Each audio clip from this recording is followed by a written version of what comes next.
vent de la réforme et du développement du sport ivoirien continue de souffler. Prévu par la loi sur le sport, le Conseil national des sports vient d'être officialisé ce jour du mercredi 7 janvier 2015 avec l'installation de ses 16 membres.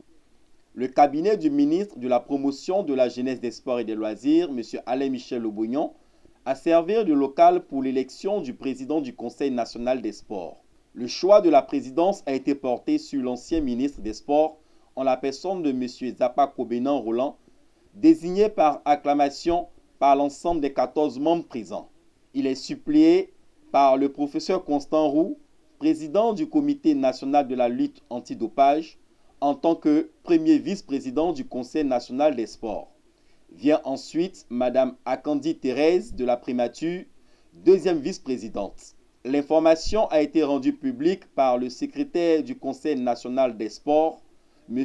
Ala Yao François, nommé par le ministre des Sports en application de l'article 10 du décret créant le Conseil national des sports. Monsieur le ministre, nous avons, pendant votre absence, procédé à la désignation du président et des deux vice-présidents conformément à l'article 7 du décret portant création du Conseil national du sport. Pour la présidence du Conseil, il y a eu un seul candidat, en la personne du ministre Zapa Kobenan Roland, et qui a été désigné par acclamation par l'ensemble des 14 membres présents. S'agissant de la vice-présidence, pour la première vice-présidence, nous avons eu deux candidats. Il s'agit du commissaire Bleu Charlemagne, représentant du ministère d'État, ministère de l'Intérieur et de la Sécurité, et du professeur Constant Roux, président du Comité national de la lutte antidopage.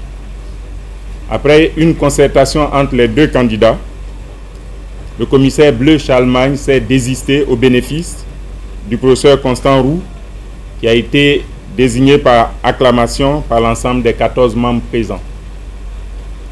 Ensuite, nous avons procédé à l'élection de la deuxième vice-présidence.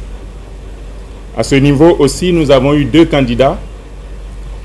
Il s'agissait de Mme Akandi Thérèse, représentant de la primature, et de M. Latmel Alain Didier, représentant du ministère de la Promotion de la Femme. Après une concertation aussi entre les deux candidats, M. Latmel Alain Didier s'est désisté au bénéfice de Mme Akandi Thérèse de la primature, qui a été désignée par acclamation par l'ensemble des 14 membres présents. Monsieur le ministre, on peut dire en ce moment précis que nous avons un président en la personne du ministre Zapa Kobenan et de deux vice-présidents, et que le genre a été respecté dans la composition des deux vice-présidences, parce qu'il y a une dame, Mme Akandi, et il y a un homme, le professeur Constant Roux. Voilà donc le résultat des scrutins que nous avons eu à conduire après que vous soyez retiré. Le ministre Alain Michel Lobognon a fait lecture des missions du Conseil national des sports et a engagé l'équipe du ministre Zapa Kobenan Roland à prendre comme feuille de route les projets du président de la République pour le sport ivoirien. Le Sénat n'a pas été créé pour défendre les intérêts d'un groupe, d'une corporation. Le Sénat doit être le défenseur du sport, le sport en Côte d'Ivoire. Le Conseil national doit être l'avocat du mouvement sportif en Côte d'Ivoire. Je voudrais ici vous inviter à avoir à l'esprit comme feuille de route les engagements du candidat Alassane Ouattara en 2010, engagement qui visait à réformer le sport en Côte d'Ivoire s'il était élu.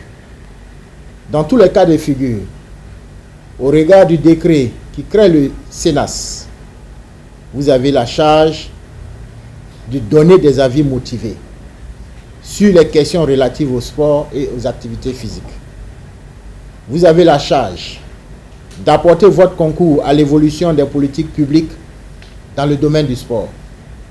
Vous avez la charge de donner vos avis sur le développement du sport. Vous avez la charge de proposer des solutions aux problèmes de promotion, de vulgarisation et de professionnalisation du sport en Côte d'Ivoire. Mesdames et messieurs, vous avez la charge de faire des suggestions susceptibles d'accroître les rendements et performances des représentants de la Côte d'Ivoire dans les compétitions internationales. Vous avez la charge de contribuer à la gestion et au règlement des conflits au sein des fédérations sportives. Vous avez la charge de statuer sur les questions qui vous seront soumises par le ministère chargé des sports, mais sur des questions pour lesquelles vous vous saisirez vous-même. Le président du Conseil national des sports, à son tour, a affirmé que l'unité de cette équipe qu'il qualifie d'intelligente permettra à coup sûr de réaliser les tâches qui lui sont confiées. Et je crois, sans aucun doute, de me tromper, que l'ensemble de celles-ci, il s'agit de ces intelligences bien utilisées, intelligemment exploitées dans un engagement total, dans la transparence, la vérité et dans un esprit d'équipe, voire de commando, nous arriverons ensemble. Et je dis bien unis et ensemble, dans une parfaite synergie de nos différences, à relever les importants défis et enjeux qu'emporte la commune mission à nous confier.